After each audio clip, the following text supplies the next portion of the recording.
হাবিব সাল্লাল্লাহু আলাইহি ওয়াসাল্লাম বললেন, কি বুদ্ধি আছে তোমার মাথায় বলো। উম্মে সালামা রাদিয়াল্লাহু তাআলা আনহা বললেন, ইয়া রাসূলুল্লাহ সাল্লাল্লাহু আলাইহি ওয়াসাল্লাম, আপনি কারোর সাথে কথা বলবেন না, কাউকে আদেশ করবেন না, আপনি নিজে ঘর থেকে এখন বের হয়ে যাবেন, নিজেই আপনার উটটাকে আপনি নহর করে ফেলবেন, মানে জবাই করে ফেলবেন।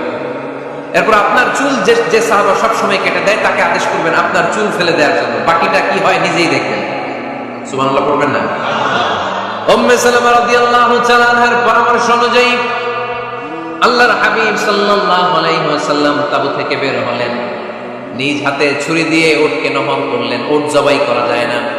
কুরবানির সময় ঈদুল আযহায় 10-12 জন মিলে গরুকে রশি দিয়ে বেঁধে মাটিতে শুইয়ে গলার মধ্যে আমরা যেভাবে জবাই করি, উটকে ওইভাবে জবাই করা যায় নাকি? আরব বিশ্বে আমাদের ভাইরা ছিল, তারা জানে উট জবাই হয় না, উটকে করতে হয় নহর। আল্লাহর হাবিব সাল্লাল্লাহু আলাইহি ওয়াসাল্লাম নিজে ছুরি নিয়ে উটের গলার মধ্যে খোঁচা মারলেন, ফিনকি দিয়ে ঝমঝম করে রক্ত বেরোতে শুরু করলো, নহর হয়ে গেল। সাহাবারা দৃশ্য দেখে অবাক। আল্লাহর হাবিব বললেন, আইনা হালিকি, আমার মাথার চুল হালাক করে দেয় ওই সাহাবী কই? আমার সেলুনম্যান কোথায়? আমার বারবার কোথায়? আল্লাহর হাবিবের কথা শুনে বিষ্ণবীর ওই সাহাবী এসে দাঁড়িয়ে গেল। আল্লাহর হাবিব বলল, আমার মাথার চুল তুমি ফেলে দাও। ওই সাহাবী বিষ্ণবীর মাথার চুল ফেলে দিল। এই দৃশ্য দেখে 1400 সাহাবী ধৈর্য ধারণ করতে পারলো না, দাঁড়িয়ে থাকতে পারলো না। এই দৃশ্য দেখা মাত্র 1400 সাহাবী সবাই দাঁড়িয়ে নিজেদের পশু জবাই করে সবাই নিজেদের মাথা হালাক করে হালাল হয়ে গেল। আওয়াজ করে পড়েন আল্লাহু আকবার। The problem solved.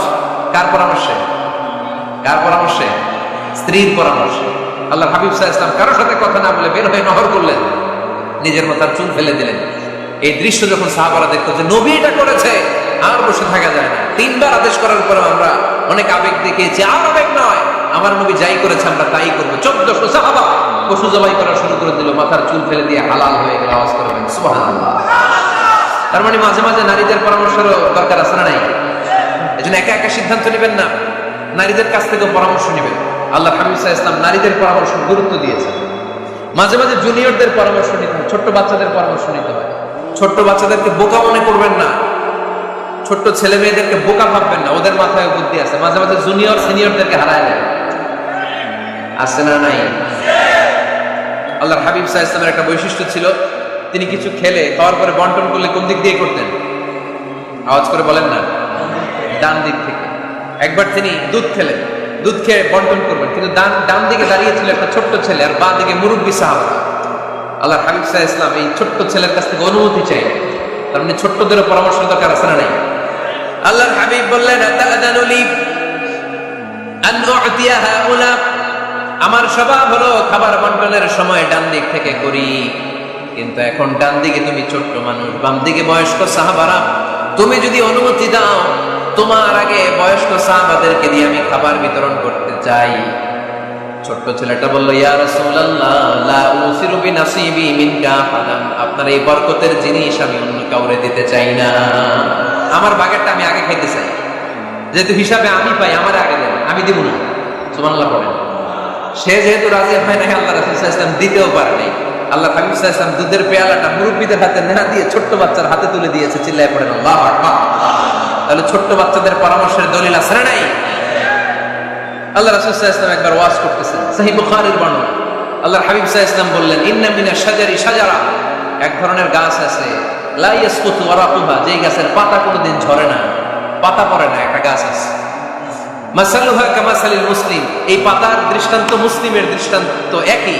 হাদিসুনি মা হিয়া, দেখি তো কোন সাহাবী বলতে পারে এটা কোন গাছ? আল্লাহর হাবিব বললেন, আমার একটা গাছ আছে যেই গাছের কোনো পাতা ঝরে না, এই পাতার দৃষ্টান্ত গাছের দৃষ্টান্ত মুমিনের দৃষ্টান্ত একরকম। ফাহাদিসুনি মা হিয়া, কে আছো বলতে পারো এটা কোন গাছ? কেউ পারে না। সাহাবারা মনে করছে এটা মরুভূমির কোন একটা গাছ হবে। কেউ বাড়ির পাশে যে খেজুর গাছ আছে এটা খেয়াল করে না, সবাই চলে গেছে অন্য গাছের দিকে, ক্যাকটাস, গুলমুলতা, মরুভূমির রেয়ার যে গাছগুলো আছে, দুর্লভ দুষ্প্রাপ্য গাছগুলো, তারা এক একজন একটার নাম বলতে আরম্ভ করলো। আল্লাহ রাসূল সাল্লাল্লাহু আলাইহি ওয়াসাল্লাম বললেন হয় নাই, একজন বলে একটা, আল্লাহ হাবিব বললেন হয় নাই।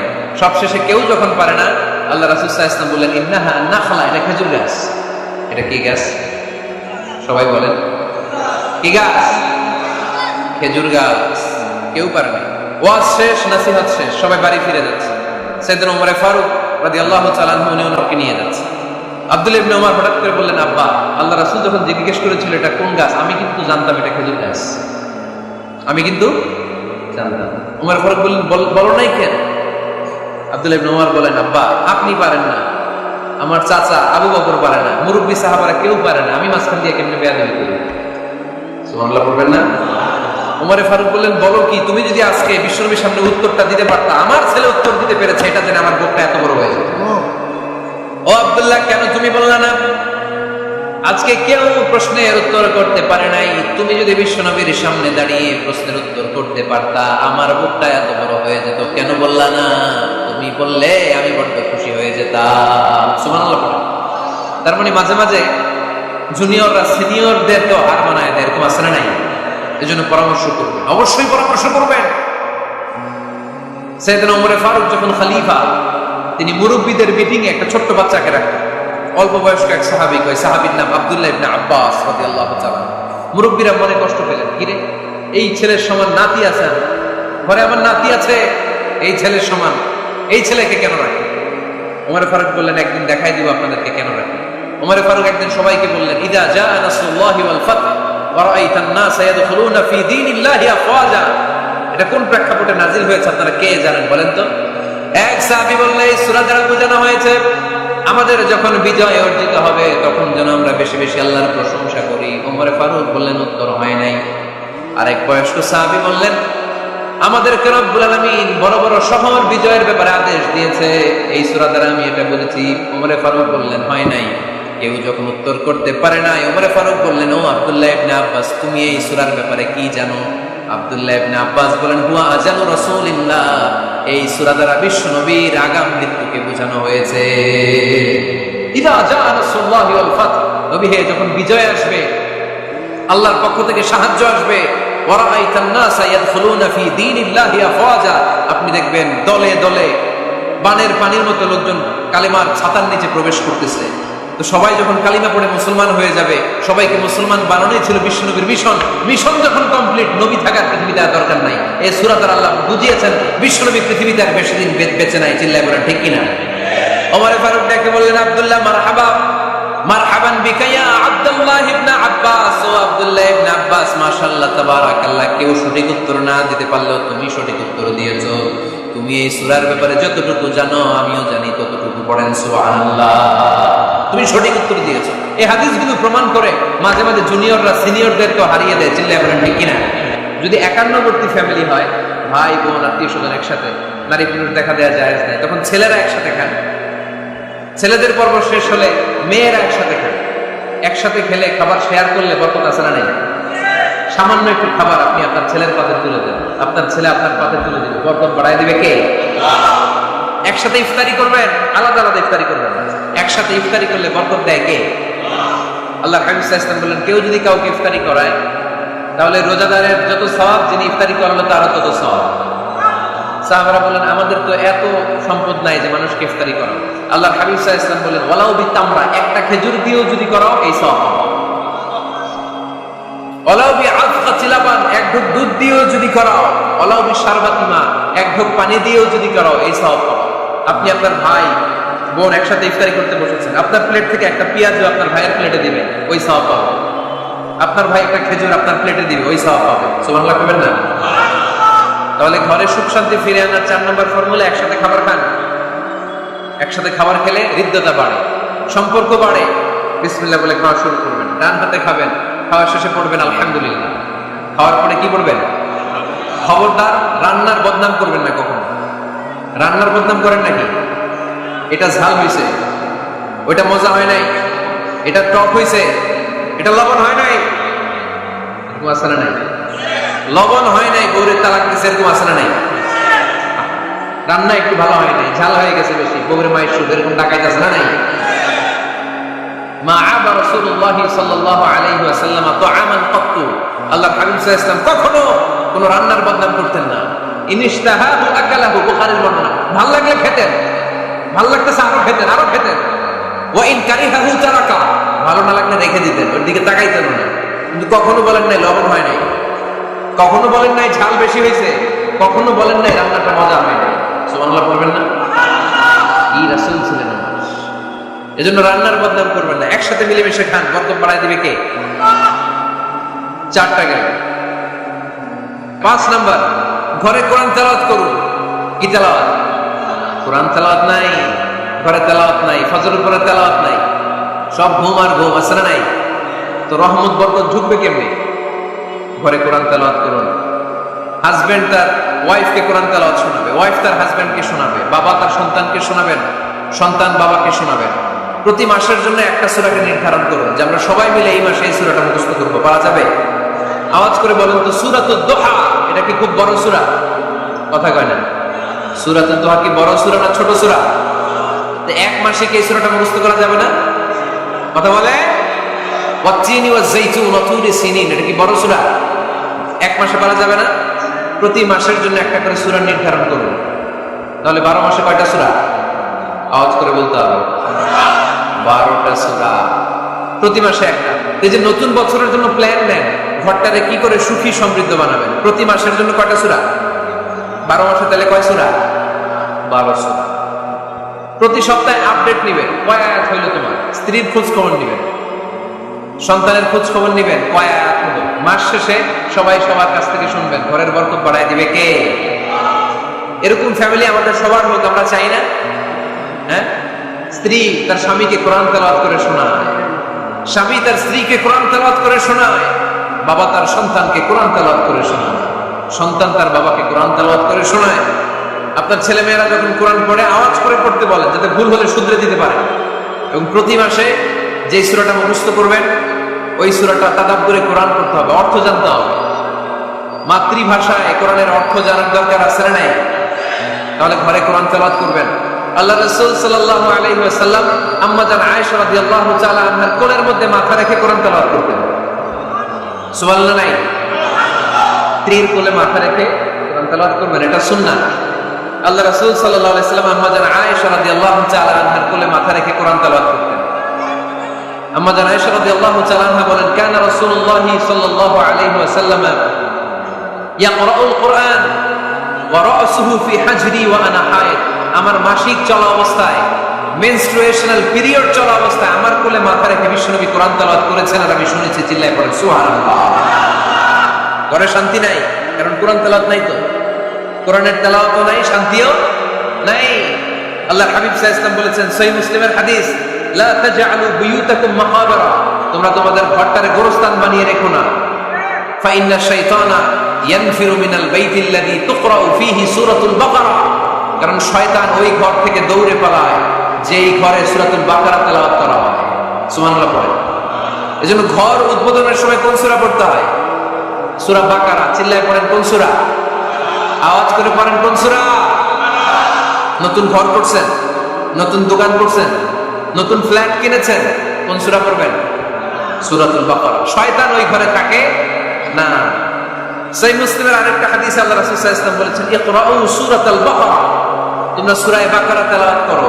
ফা ইন্না আখদাহা বারাকা, যে সূরা বাকারা পড়ে আল্লাহ তাআলা এই ঘরটায় বরকত দেয়। ওয়া তারকাহা হাসারা, আর যে সূরা বাকারা পড়ে না সে খালি আফসোস করে।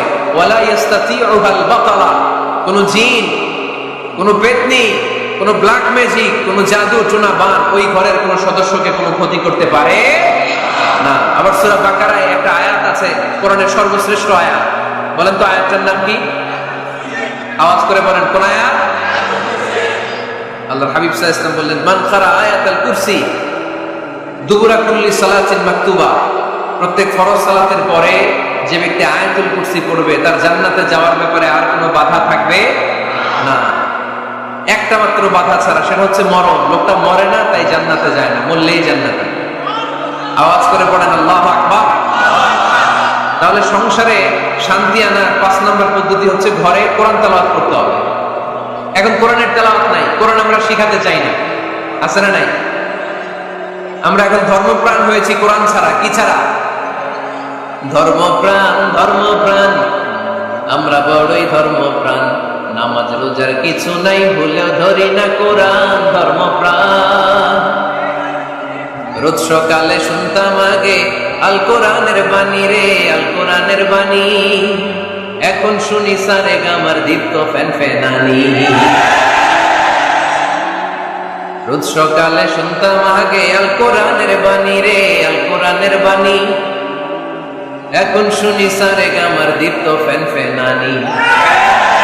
ধর্মপ্রাণ মুসলমান আজকাল হয়েছে মডার্ন। ধর্মপ্রাণ ধর্মপ্রাণ আমরা বড়ই ধর্মপ্রাণ। নামাজ রোজার কিছু নাই ভুলেও ধরি না কোরআন। ধর্মপ্রাণ ঠিক না?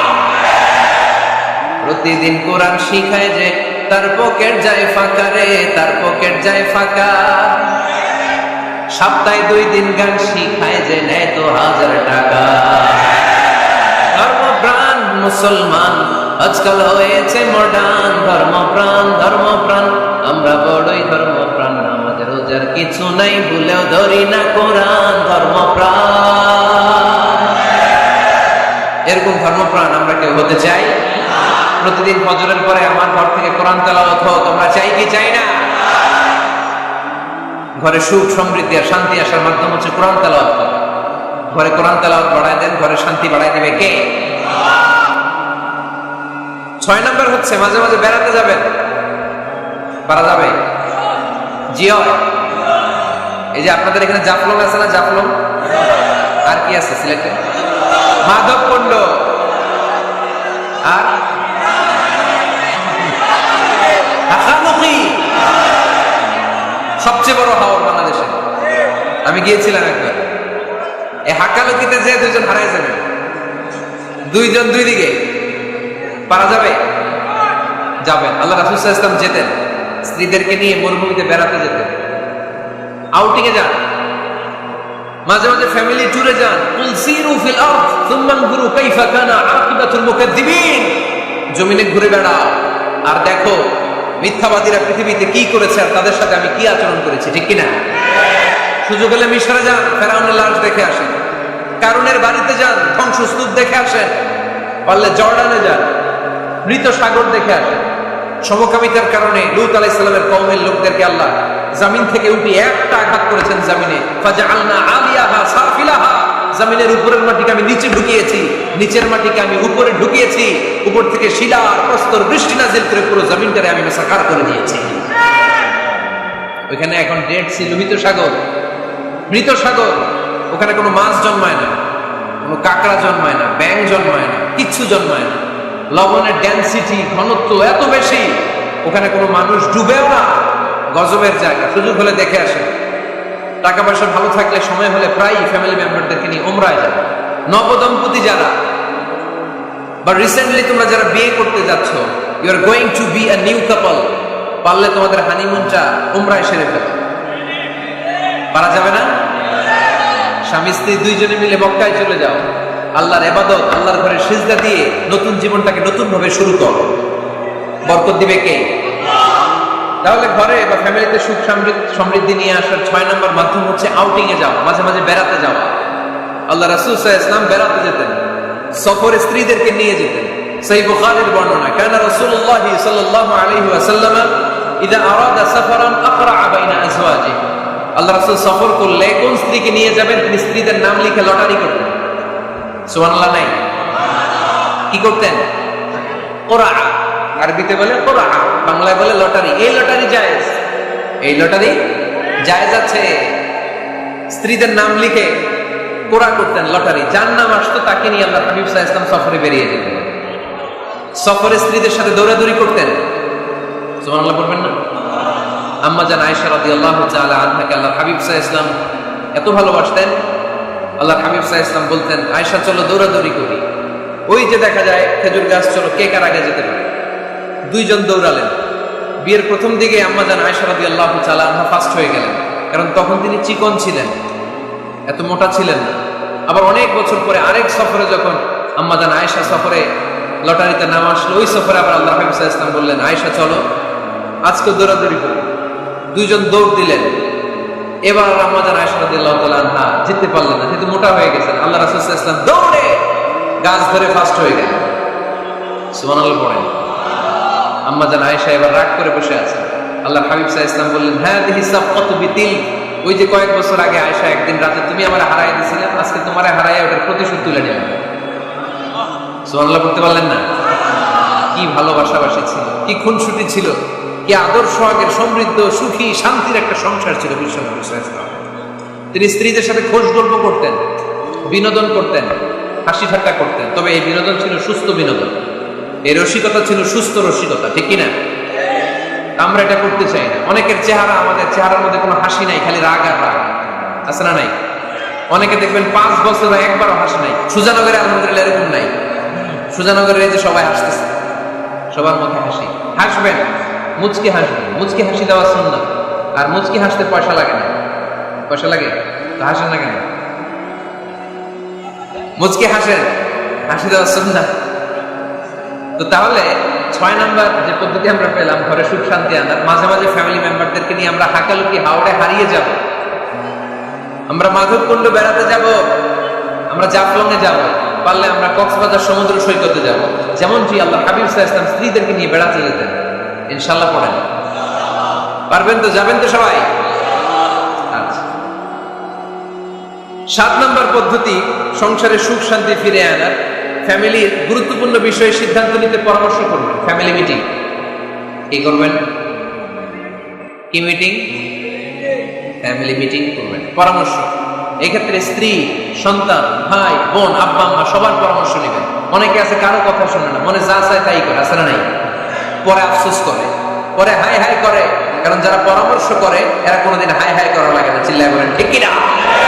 এজন্য আল্লাহ বললেন ওয়াশাবিরহুম ফিল আমরি ফাইদা আযামতা ফাতাওয়াক্কাল আলাল্লাহ।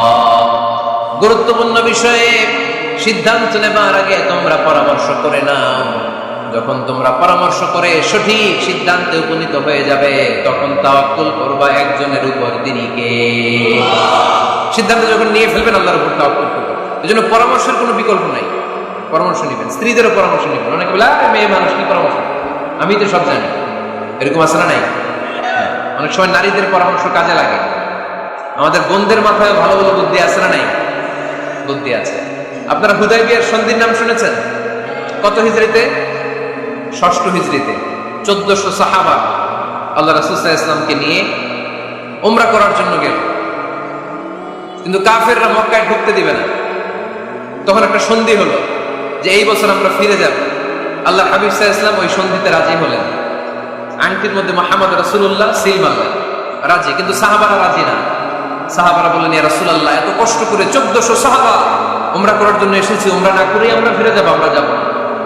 আল্লাহ হাবিব সাল্লাল্লাহু আলাইহি ওয়াসাল্লাম এদেরকে আদেশ করলেন কুমু ওয়ানহারু, যেহেতু সন্ধি হয়েছে আমি সন্ধি ভঙ্গ করতে পারবো না, সন্ধির নিয়ম অনুযায়ী এবছর আমরা ফিরে যাব, আমরা উমরা করব না। আর যেহেতু আমরা পশু নিয়ে এসেছি, সবাই পশু জবাই করো, মাথার চুল হালাক করে হালাল হয়ে যাও। কিন্তু কেউ কথা শোনে না, কেউ কথা শোনে না। 1400 সাহাবা বসে আছে। আল্লাহ রাসূল সাল্লাল্লাহু আলাইহি ওয়াসাল্লাম ধমক দিয়ে আদেশ করলেন কুমু ওয়ানহারু, দাঁড়াও, পশুগুলোকে জবাই করো, মাথার চুল ফেলে দিয়ে হালাল হয়ে যাও। কেউ কথা শোনে না। আবার বললেন কুমু ওয়ানহারু, 1400 সাহাবা, কেউ শোনে না। আল্লাহ হাবিব সাল্লাল্লাহু আলাইহি ওয়াসাল্লাম এত বিব্রতকর পরিস্থিতিতে কখনো পড়েন নাই, কোনোদিন না। মনটা খারাপ করে আল্লাহ রাসূল সাল্লাল্লাহু আলাইহি ওয়াসাল্লাম তাঁবুর ভিতরে ঢুকে গেলেন। ওই সফরে লটারিতে নাম এসেছিল উম্মে সালামা রাদিয়াল্লাহু তাআলা আনহা। সুবহানাল্লাহ পড়বেন না? উম্মে সালামা রাদিয়াল্লাহু তাআলা আনহা আমাদের আম্মা জান, আল্লাহ রাসূল সাল্লাল্লাহু আলাইহি ওয়াসাল্লামের স্ত্রী। বিশ্বনবী সাল্লাল্লাহু আলাইহি ওয়াসাল্লামকে চিন্তিত আর বিমর্ষ দেখে জিজ্ঞেস করলেন ইয়া রাসূলুল্লাহ, কি সমস্যা? আল্লাহ হাবিব সাল্লাল্লাহু আলাইহি ওয়াসাল্লাম পুরো ঘটনাটা খুলে বললেন। খুলে বলার পরে এবার উম্মে সালামা বললেন ইয়া রাসূলুল্লাহ, আমার মাথায় এক বুদ্ধি আছে। আমার মাথায় কি আছে? এক বুদ্ধি আছে, আপনি চাইলে এটা আমল করতে পারেন। আল্লাহ হাবিব সাল্লাল্লাহু আলাইহি ওয়াসাল্লাম বললেন কি বুদ্ধি আছে তোমার মাথায়, বলো। উম্মে সালামা রাদিয়াল্লাহু তাআলা আনহা বললেন ইয়া রাসূলুল্লাহ সাল্লাল্লাহু আলাইহি ওয়াসাল্লাম, আপনি কারোর সাথে কথা বলবেন না, কাউকে আদেশ করবেন না, আপনি নিজে ঘর থেকে এখন বের হয়ে যাবেন, নিজেই আপনার উটটাকে আপনি নহর করে ফেলবেন, মানে জবাই করে ফেলবেন। এরপর আপনার চুল যে সাহাবা সব সময় কেটে দেয় তাকে আদেশ করবেন আপনার চুল ফেলে দেওয়ার জন্য, বাকিটা কি হয় নিজেই দেখবেন। সুবহানাল্লাহ পড়বেন না? উম্মে সালামা রাদিয়াল্লাহু তাআলা আনহার পরামর্শ অনুযায়ী আল্লাহর হাবিব সাল্লাল্লাহু আলাইহি ওয়াসাল্লাম তাবু থেকে বের হলেন। নিজ হাতে ছুরি দিয়ে উটকে নহর করলেন। উট জবাই করা যায় না। কুরবানির সময় ঈদুল আযহায় 10-12 জন মিলে গরুকে রশি দিয়ে বেঁধে মাটিতে শুইয়ে গলার মধ্যে আমরা যেভাবে জবাই করি, উটকে ওইভাবে জবাই করা যায় নাকি? আরব বিশ্বে আমাদের ভাইরা ছিল, তারা জানে উট জবাই হয় না, উটকে করতে হয় নহর। আল্লাহর হাবিব সাল্লাল্লাহু আলাইহি ওয়াসাল্লাম নিজে ছুরি নিয়ে উটের গলার মধ্যে খোঁচা মারলেন, ফিনকি দিয়ে ঝমঝম করে রক্ত বেরোতে শুরু করলো, নহর হয়ে গেল। সাহাবারা দৃশ্য দেখে অবাক। আল্লাহর হাবিব বললেন, আইনা হালিকি, আমার মাথার চুল হালাক করে দেয় ওই সাহাবী কই? আমার সেলুনম্যান কোথায়? আমার বারবার কোথায়? আল্লাহর হাবিবের কথা শুনে বিশ্বনবীর ওই সাহাবী এসে দাঁড়িয়ে গেল। আল্লাহর হাবিব বলল, আমার মাথার চুল তুমি ফেলে দাও। ওই সাহাবী বিশ্বনবীর মাথার চুল ফেলে দিল। এই দৃশ্য দেখে 1400 সাহাবী ধৈর্য ধারণ করতে পারলো না, দাঁড়িয়ে থাকতে পারলো না। এই দৃশ্য দেখা মাত্র 1400 সাহাবী সবাই দাঁড়িয়ে নিজেদের পশু জবাই করে সবাই নিজেদের মাথা হালাক করে হালাল হয়ে গেল। আওয়াজ করে পড়েন আল্লাহু আকবার। The problem solved. কার পরামর্শে? কার পরামর্শে? স্ত্রীর পরামর্শে। আল্লাহর হাবিব সাল্লাল্লাহু আলাইহি ওয়াসাল্লাম কারোর সাথে কথা না বলে বের হয়ে নহর করলেন, নিজের মাথার চুল ফেলে দিলেন। এই দৃশ্য যখন সাহাবারা দেখতো যে নবী এটা করেছে, আর বসে থাকা যায় না। 3 বার আদেশ করার পর আমরা অনেক আবেগ দেখিয়েছি, আর আবেগ নয়, আমার নবী যাই করেছে আমরা তাই করবো। 1400 সাহাবা পশু জবাই করা শুরু করে দিল, মাথার চুল ফেলে দিয়ে হালাল হয়ে আওয়াজ করবেন সুবহানাল্লাহ। তার মানে মাঝে মাঝে নারীদের পরামর্শেরও দরকার আছে না নাই? এজন্য একা একা সিদ্ধান্ত নেবেন না, নারীদের কাছ থেকে পরামর্শ নেবেন। আল্লাহ হাবিব সাল্লাল্লাহু আলাইহি ওয়াসাল্লাম নারীদের পরামর্শ গুরুত্ব দিয়েছেন। মাঝে মাঝে জুনিয়রদের পরামর্শ নিতে হয়, ছোট্ট বাচ্চাদের পরামর্শ নিতে হয়। ছোট্ট বাচ্চাদেরকে বোকা মনে করবেন না, ছোট্ট ছেলে মেয়েদেরকে বোকা ভাববেন না, ওদের মাথায় বুদ্ধি আছে। মাঝে মাঝে জুনিয়র সিনিয়রদেরকে হারায় দেয়, আছে না নাই? আল্লাহর হাবিব সাল্লাল্লাহু আলাইহি ওয়াসাল্লামের একটা বৈশিষ্ট্য ছিল, তিনি কিছু খেলে খাওয়ার পরে বন্টন করলে কোন দিক দিয়ে করতেন? আওয়াজ করে বলেন না, ডান দিক থেকে। একবার তিনি দুধ খেলেন, দুধ খেয়ে বন্টন করবেন, কিন্তু ডান দিকে দাঁড়িয়ে ছিল একটা ছোট্ট ছেলে, আর বাঁ দিকে মুরব্বী সাহাবা। আল্লাহর হাবিব সাল্লাল্লাহু আলাইহি ওয়াসাল্লাম এই ছোট্ট ছেলের কাছ থেকে অনুমতি চাই, তার মানে ছোট্টদেরও পরামর্শ দরকার আছে না নাই? আল্লাহর হাবিব বললেন, আতাযানু লি আন উ'তিয়া হাউলা, আমার স্বভাব হলো খাবার বন্টনের সময় ডান দিক থেকে করি, কিন্তু এখন ডান দিকে তুমি ছোট্ট মানুষ, বাম দিকে বয়স্ক সাহাবারা, তুমি যদি অনুমতি দাও তোমার আগে বয়স্ক সাহাবাদেরকে দিয়ে আমি খাবার বিতরণ করতে চাই।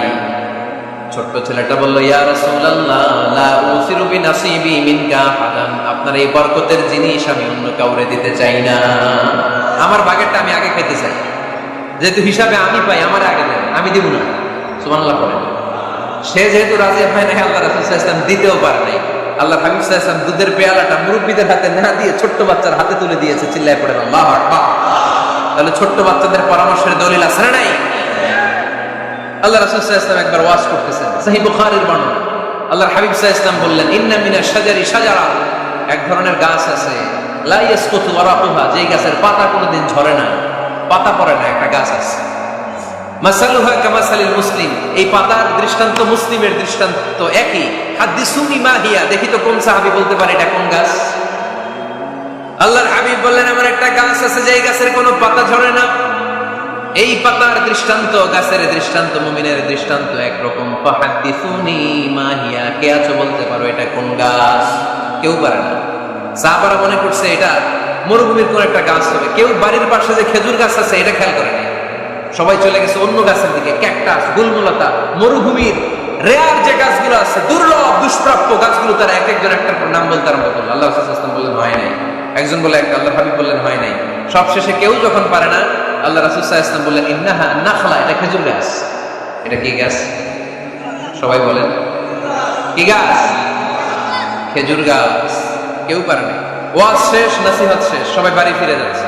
সাইয়েদনা ওমর ফারুক রাদিয়াল্লাহু তাআলা আনহু উনি ওনাকে নিয়ে যাচ্ছে। আব্দুল্লাহ ইবনে ওমর হঠাৎ করে বললেন, আব্বা, আল্লাহ রাসূল যখন জিজ্ঞেস করেছিল এটা কোন গাছ, আমি কিন্তু জানতাম এটা খেজুর গাছ, আমি কিন্তু জানতাম। ওমর ফারুক বললেন, বলো নাই কেন? আব্দুল্লাহ ইবনে ওমর বলেন, আব্বা, আপনি পারেন না, আমার চাচা আবু বকর পারে না, মুরব্বী সাহাবারা কেউ পারে না, আমি মাঝখান দিয়ে কেমনে বেয়াদবি করি? সুবহানাল্লাহ বলবেন না? ওমর ফারুক বললেন, বলো কি, তুমি যদি আজকে বিশ্বনবীর সামনে উত্তরটা দিতে পারতা, আমার ছেলে উত্তর দিতে পেরেছে, এটা জেনে আমার বুকটা এত বড় হয়ে যায়।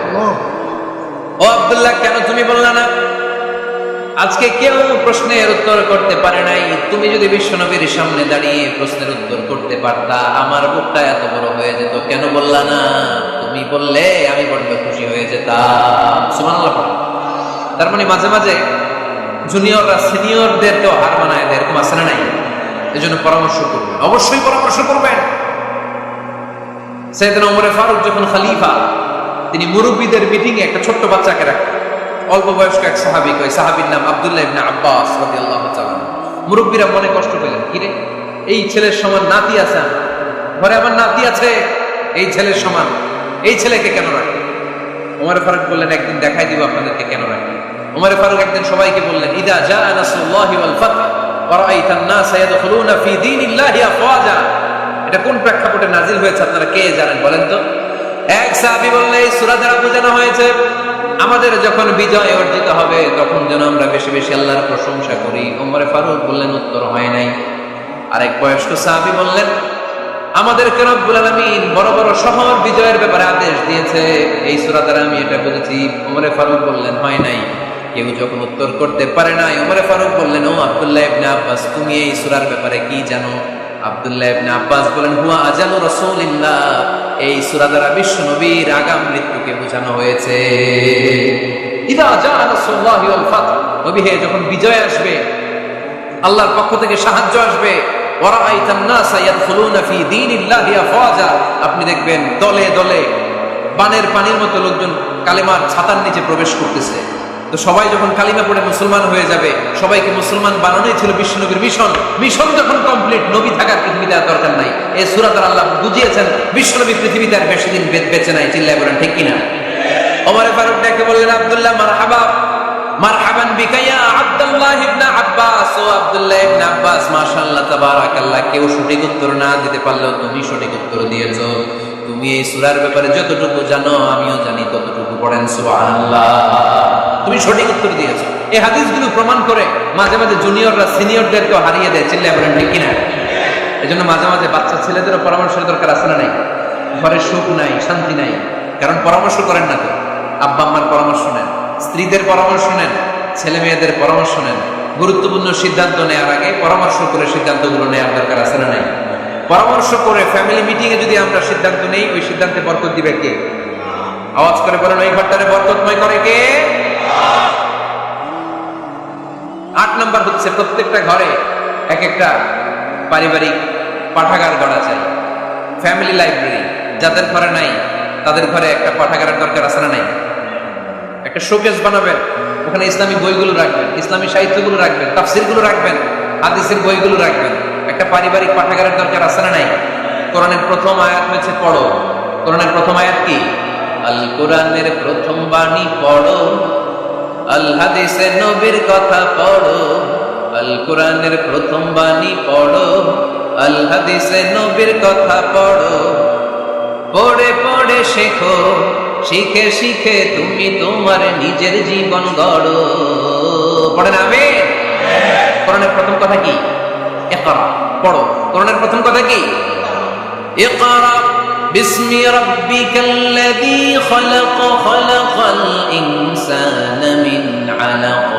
ইকরা ওয়া রাব্বুকাল আকরাম আল্লাযী আল্লামা বিল কলম আল্লামাল ইনসানা মা লাম ইয়ালাম। পড়েন সুবহানাল্লাহ। পড়ো তোমার প্রভুর নামে যিনি তোমায় শিখিয়েছেন। Read in the name of your Lord who has created. পড়ো। পড়ার কোনো বিকল্প নাই, আপনার পড়তেই হবে। বেঁচে আছেন পড়েন, সুস্থ তো পড়েন, অসুস্থও পড়েন, মরে যাচ্ছেন তখনও পড়েন, পড়তে পড়তে মরেন। ও মিয়া, মরার সময় পড়ার দরকার আছে না নাই? মরার সময় পড়বেন লা ইলাহা ইল্লাল্লাহ মুহাম্মাদুর। এটা না পড়লে হবে? তার মানে মরার সময় পড়তে হবে। চিল্লায় বলেন ঠিক কিনা? তাহলে সুখী, সমৃদ্ধ, আলোকিত একটা পরিবার গড়ার 8 নম্বর পয়েন্ট হচ্ছে একটা ফ্যামিলি লাইব্রেরি। প্রত্যেকটা ঘরে একটা পাঠাগার থাকা চাই। আজ থেকে আমরা এই সিদ্ধান্ত যেন নেই যে আমাদের প্রত্যেকের ঘরে আমরা যেন ছোট্ট করে একটা পাঠাগার, ওখানে যেন বিভিন্ন ধরনের বই, বিভিন্ন ধরনের বইয়ের কালেকশন রাখি। বই কিনুন, বই পড়ুন, প্রিয়জনকে বই উপহার দিন। বই কিনে কেউ কোনোদিন দেউলিয়া হয় না, ঠিক কিনা? পড়তে রাজি আছেন তো? এই যে কোরআনের বঙ্গানুবাদ পাওয়া যায় না এখন, কথা বলেন। স্মার্টফোন আছে কার কার দেখি? হ্যাঁ, কারা কারা স্মার্ট দেখি? হাজার হাজার স্মার্ট, মাশাআল্লাহ। এই স্মার্টফোনের ভেতরে আল কোরআন নামে বাংলায় কোরআনের একটা অ্যাপস পাওয়া যায়। কথা বলেন, পাওয়া যায় কি যায় না? আজকে থেকে এই অ্যাপসটা ডাউনলোড করে প্রতিদিন 1 আয়াত, 2 আয়াত, 3 আয়াত করে পড়া শুরু করে দেন। বাঁচতে হলে পড়তে হবে, বাঁচতে হলে জানতে হবে, ঠিক কিনা? এই স্লোগান আমাদেরকে শিখায়। এই স্লোগান তো আল্লাহ, এই স্লোগান দিয়েই তো আল্লাহ কোরআন শুরু করছে, ইকরা বিসমি রাব্বিকাল্লাযী খালাক। বাঁচতে হলে জানতে হবে, বাঁচতে হলে পড়তে হবে, পড়ার কোনো বিকল্প নাই। আওয়াজ করে বলেন ঠিক কিনা? সুজানগরের রায়েরা, মোবাইলের অ্যাপসের ভিতরে আমরা কোরআন রাখতে রাজি আছি তো সবাই? হাদিসের অ্যাপস ডাউনলোড করতে রাজি আছি তো? বাস রাজি আছি, ডাউনলোড করে রাখতে দেবো, আর কেউ পড়বো না নাকি? হ্যাঁ, প্রতিদিন একটা আয়াত হলেও যেন আমরা পড়ি। আল্লাহ যা বলা দরকার সব বলে দিয়ে গেছে, নতুন করে আর কিছু বলবে? আমরা যেন পড়াশোনা করি, আমরা যেন একটা পাঠাগার বানাই। আবারও কখনো আসার সুযোগ হলে আমি জিজ্ঞেস করবো, যদি আমার মনে থাকে যে আপনাদের পাঠাগার আছে কার কার ঘরে, সেদিন সবার হাত তুলতে হবে। এমনি পারা যাবে তো? আল্লাহ তুমি তৌফিক দাও। ঘরের সুখ শান্তি ফিরে আনার 9 নম্বর খুব জরুরি একটা পয়েন্ট, সেটা হচ্ছে ফ্যামিলি মেম্বারসদের মধ্যে মিউচুয়াল রেসপেক্ট লাগে, পারস্পরিক শ্রদ্ধাবোধ। কেউ কারো দোষ খোঁজা যাবে না, কিন্তু আমরা দোষ খোঁজায় ব্যস্ত, ঠিক কিনা? ইগো ইগো ইগো আমাদেরকে শেষ করে দিল। ইগো প্রবলেম আছে না নাই? বৌমা শাশুড়ির দোষ খোঁজে, শাশুড়ি দোষ খোঁজে বৌমা। এগুলো আমাদের এলাকায় খোঁজানো করে নাই? হ্যাঁ, আছে আছে আছে। ফ্যামিলিটা জাহান্নামের টুকরা হয়ে গেছে। বউ শাশুড়ি দেখতে পারে না, শাশুড়ি বউ দেখতে পারে না, আছে না নাই? এর কারণটা কি শুনি বলেন? 3টা উত্তর নিব এখান থেকে। একজন বলেন যে বৌমা শাশুড়ির পিছনে লাইগা থাকে, আর শাশুড়ি বৌমার পিছনে লাইগা থাকে। বৌমা শাশুড়ির ছায়া দেখতে পারে না, শাশুড়ি বৌমার ছায়া দেখতে পারে না। কারণটা কি? একজন এদিকে আওয়াজ করে। আত্মসম্মানের কারণে। তার মানে ইগো ইগো প্রবলেম। এদিকে একদম ইসলামের জ্ঞান নাই, মাশাআল্লাহ। এদিকে স্টার জলসা পাওয়া গেছে। স্টার জলসায় যা দেখায় ওইটাই ঘরে চলে না? স্টার জলসা হচ্ছে কেমন করে শাশুড়ির সাথে বউয়ের গিরিঙ্গি লাগানো যায়, এটা প্রশিক্ষণ, ঠিক কিনা? ভয়ঙ্কর। তাহলে এগুলো দেখা বাদ দিতে হবে। এগুলো যতক্ষণ ঘরে থাকবে হবে না, হবে না। রিমোট কন্ট্রোল কেড়ে নিবেন, কেড়ে নিয়ে মাইল লাগাই দিবে। একটা ক্ষুধার্ত বাঘ 1 মাস খায় নাই, তারপরে হরিণের মাংস পাইছে। ওই বাঘের বুঝ দিলেও বাঘের কাছ থেকে হরিণের মাংস টেনে নেওয়া যায়, কিন্তু আমাদের মা বোনদের হাত থেকে হিন্দি সিরিয়ালের জন্য টিভির রিমোট কন্ট্রোল কেড়ে নেওয়া যায় না। দিবে না রিমোট কন্ট্রোল। তো এই জন্য আপনাদের কথা অনুযায়ী এই জি বাংলা স্টার জলসা হিন্দি সিরিয়াল হচ্ছে বৌমা শাশুড়ির গিরিঙ্গি বা দ্বন্দ্বের প্রধানতম কারণ। তাহলে হিন্দি সিরিয়ালকে ঝাড়ু পেটা করে বের করে দিতে হবে। এগুলোর সাথে মুসলিম পরিবারের কোনো সম্পর্ক। আরো কিছু কারণ আছে, এগুলো আমি বের করছি, শুনবেন? বৌমা শাশুড়ির এই ঝগড়ার প্রধান কারণ হচ্ছে জেনারেশন গ্যাপ, কিনা? শাশুড়ি এক জেনারেশনের আর বৌমা আরেক জেনারেশনের। শাশুড়ি ভাবে একরকম, বৌমা ভাবে আরেক রকম। শাশুড়ি চায় বউর উপর খবরদারি করতে, বউ চায় শাশুড়ির উপর খবরদারি করতে। এই ডমিনেটিং এর কারণে কিলাকিলি আসরা নেই, এটা ঠিক না। আমার শাশুড়ি মায়েরা যারা আছেন, প্রথমে শাশুড়ি দিয়ে শুরু করি। আমার মাইকের আওয়াজ যে ঘরগুলোতে যায়, আমার শাশুড়ি মাদেরকে বলবো, বউদের উপর অত্যাচার করবেন না। ছেলেরে প্রশ্ন করে, তোর কাছে তোর বউ বড় না আমি বড়? আছে না নাই? এটা একটা প্রশ্ন হইল, তোর বউ বড় না আমি বড়? দুইজনেই বড়। দেখ ছেলে সুন্দর উত্তর দিছে, আমার কাছে ভালো লাগছে উত্তরটা শুনে। এক মা প্রশ্ন করছে, তোর এতদিন আমি লালন পালন করে বড় করলাম, জীবন যৌবন তোর জন্য শেষ করলাম, আজকে বউ পাইয়া বউ তোর আপন হয়ে গেল? এবার ছেলে উত্তর দিছে, মা আমার মুখ থেকে মা ডাক শোনার জন্য তুমি কি কষ্টটাই না করছো জীবন। 10 মাস আমার পেটে ধারণ করো, খাইতে পারো নাই, বমি করছো, খালি ওষুধ খাইছো, তোমার পেট কেটে আমার বের করা হয়েছে, 2 বছর আমার দুধ খাওয়াইছো, পেশাব পায়খানা পরিষ্কার করে। বয়স যখন 3-4 তখন তোমার আমি মা ডাকছি। এই মা ডাকটা শোনার জন্য তুমি এত কষ্ট করছো। আর আরেকবারের মাইয়া এই ঘরে আইসাই তোমার মা ডাকা শুরু করছে। যেই মেয়েটা তোমার মা ডাকে সে আমার আপন হবে না কেন? মা ঠিক কিনা? এই মা ডাক শোনার জন্য তুমি এত কষ্ট করলা, আমার লালন পালন করলা, 10 মাস পেটে ধরলা, পেশাব পায়খানা পরিষ্কার করলা, এরপরে মা ডাক শুনতে পারছো। আর আরেক বাড়ির মেয়ে জানা নাই চিনা নাই এসেই তোমার ডাকা শুরু করছে মা। তো যে আমার মারে মা ডাকে তার স্থান তো আমার কলিজায়, ঠিক কিনা?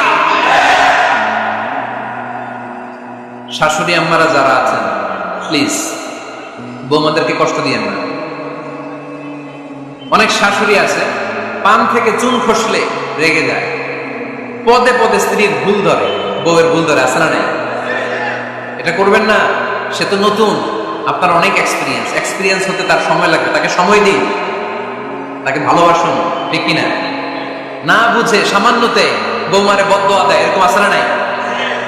কিন্তু বুঝতে চায় না বৌমারে যদি বদদোয়া দেয় তাহলে তার নিজ ছেলের পরিবারের ক্ষতি, পেটে ধরা যে ছেলে, ছেলের পরিবারের কিন্তু ক্ষতি, তার আপন নাতি নাতনিদেরই ক্ষতি। আওয়াজ করে বলেন ঠিক কিনা? বৌমাকে বদদোয়া দিয়েন না। বৌমাকে নিজের মেয়ের মতো দেখবেন। সমাধান আমি দিচ্ছি, কেমন দেখতে হবে? নিজের মেয়ের মতো। নিজের মেয়ে সকালে ঘুম থেকে ওঠে 11টা, ওইটা সমস্যা নাই। বৌমা কেন উঠলো না, ওইখানেই ঝামেলা, আছে না নাই? মেহেরবানি করে আপনার বৌমাকে আপনার নিজের মেয়ের মতো দেখেন। নিজের মেয়ের যেমনি আদর করেন তাকেও অমনি আদর করেন। আপনার বৌমারে যদি আপনি কষ্ট দেন, মনে রাখবেন আপনার নিজের মেয়েটাও আরেকবারের বউ হয়ে কয়েকদিন পরে যাবে। আপনি যা যা করবেন আপনার মেয়েকেও তারা ওই রকম কষ্ট দিয়ে বাড়িতে ফিরিয়ে দিবে। চিল্লায় বলেন ঠিক কিনা? খবরদার, টিট ফর ট্যাট। ইটটি মারলে পাটকেলটি খেতে হয়। এজন্য শাশুড়ি আম্মা জানারা যারা আছেন, বৌমার সাথে খারাপ আচরণ করবেন না মেহেরবানি করে। তাকে আপনি কষ্ট দিলে আপনার নিজের মেয়েটাও আরেক বাড়ির বৌমা হবে, সেও ওই বাড়িতে এই কষ্টগুলো ভোগ করবে। এগুলো যখন আপনি শুনবেন তখন আপনার চোখ দিয়ে পানি পড়বে কি পড়বে না? পড়বে। এবার আসেন বৌমার কথা বলি। বৌমা যারা আছেন মেহেরবানি করে, বৌমা যারা আছেন মেহেরবানি করে আপনার শাশুড়ি আম্মাকে নিজের মায়ের জায়গায় রাখবেন। আপনার বাড়ি ছেড়ে নতুন বাড়িতে আসছেন, তো এটাই তো আপনার বাড়ি। আপনার মা রেখে দিয়ে নতুন মা পাইছেন, এটাই তো আপনার মা। তো ওনাকে মায়ের জায়গায় বসাতে আপনার সমস্যাটা কোথায়? বৌমারা খেয়াল রাখবেন, আপনি আপনার শাশুড়ির সাথে যে আচরণটা করতেছেন, আপনার শেষ বয়সে আপনার ছেলের বিয়ে দেওয়ার পরে যে বৌমাটা আসবে ওই আচরণই আপনাকে ফিরিয়ে দিবে। The nature has its own return. প্রকৃতির একটা মাইর আছে, এটা শেষ মাইর, এটা শেষ খেলা। প্রকৃতির খেলা বড় খেলা। আপনি আপনার শাশুড়ির সাথে যে আচরণ করবেন, আপনার শেষ বয়সে আপনি একদিন শাশুড়ি হবেন, এটা মাথায় রাখবেন। ওই আচরণই আপনি ফিরে পাবেন। আওয়াজ করে বলতে হবে ঠিক কিনা? এজন্য 9 নম্বর পয়েন্টস হচ্ছে মিউচুয়াল রেসপেক্ট। সবাই যেন সবাইকে ভালোবাসি। দোষ ছাড়া মানুষ নাই, সবার দোষ আছে। আমরা যেন একে অন্যের দোষ না খুঁজি। বৌমারা, আপনাদের কেন যদি আমার মাইকের আওয়াজ যায়, অল্প কিছু টেকনিক অবলম্বন করলে আপনি আপনার শাশুড়ির মন জয় করতে পারবেন। শাশুড়িরা আসলে বেশি কিছু চায় না। আগের জামানার মানুষ তো, এদেরকে ওইভাবে হাত করতে হবে। মাঝে মাঝে একটু শাশুড়ির মাথায় তেল দিয়ে দিয়ে, চুলে তেল দিয়ে দিবেন, মাঝে মাঝে চুল আসতে দিবেন। এগুলো কিন্তু খুব পছন্দ করে শাশুড়ি। ওনার প্রেশারটা একটু মেপে দিবেন। ডায়াবেটিক্সের ওষুধটা খাইলো কিনা সময় মতো খোঁজ নেবেন। কি পছন্দ করে খেতে একটু রান্না করে দিবেন। যেই বক্তার ওয়াজ শুনতে পছন্দ করে ওই বক্তার ওয়াজগুলো ডাউনলোড করে শাশুড়ি আম্মাকে দিবেন। ইসলামী বই দিবেন। দেখবেন বয়স্ক নারীরা মাহফিল যেতে খুব পছন্দ করে, ওয়াজ শুনতে খুব পছন্দ করে, নবীদের কাহিনীগুলো শুনতে পছন্দ করে। বসায় বসায় একটু কাহিনীগুলো শোনাবেন। বাইরে বেরোলে জিজ্ঞেস করেন আম্মা আপনার কিছু লাগবে কিনা। আর একটা টিপস আছে, চুল যখন আশ্রাবেন আর শাশুড়ির মাথা যখন তেল দিয়ে দিবেন তখন অতীতের কথা জিজ্ঞেস করেন। দেখবেন অতীতের স্মৃতিতে হারিয়ে গিয়েছে আপনার শাশুড়ি। কি জিজ্ঞেস করবেন জানেন? জিজ্ঞেস করবেন আম্মা জান, মুক্তিযুদ্ধের সময় আপনার বয়স কত ছিল? ওই সময় মুক্তিযুদ্ধের সময় আপনাদের এলাকায় কি কি হয়েছিল মা? আরেকটা প্রশ্ন করবেন, মা বিয়ের সময় আপনি কেমন ছিলেন? ওই দিন দেখবেন বুড়ি আর বুড়ি নাই, জোয়ান হয়ে গেছে। ওই দিন বলবে মা আমি অনেক সুন্দরী ছিলাম, আমার মাথায় অনেক চুল ছিল, আজকে নাই। আমগো গ্রামে আমার সাথে সুন্দরী মাইয়া ছিল না। অতীতের স্মৃতিতে, স্মৃতি হাতড়াতে হাতড়াতে তিনি হারিয়ে যাবেন। জিজ্ঞেস করবেন যে মা শীতকালে আপনাদের দেশে কি পিঠা বানাতেন, আপনি যখন ছোট ছিলেন আপনার বাচ্চা ছাড়া কি করতো?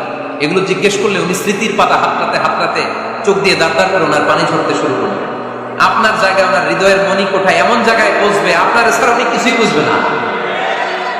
বৌমারা, এই অল্প কিছু টিপস অবলম্বন করে আপনারা আপনাদের শাশুড়ির মনকে জয় করতে পারেন। শাশুড়ি বৌমার দ্বন্দ্ব আমরা চাই না।